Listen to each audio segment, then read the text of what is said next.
Hello नमस्ते, माझं श्लोक. मी पहिल्यांदा तेल टाकलं, त्याच्यानंतर मोठा कांदा कापला, त्याच्यानंतर टमाटे टाकलं. हे टमाटे झाल्यानंतर कोथिंबीर टाकली आणि कांदा टाकला आणि त्याच्यात मिरची टाकली. त्याच्यानंतर हे मसाले टाकतो. हां म्हण.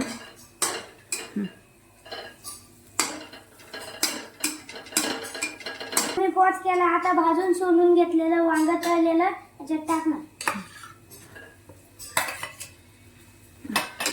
छान आणून घेत आहे.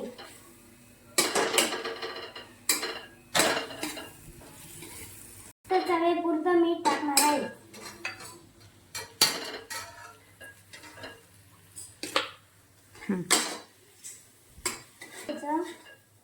आणून घेऊन झाकण ठेवणार आहे. गॅस स्लो केलाय आणि आता एक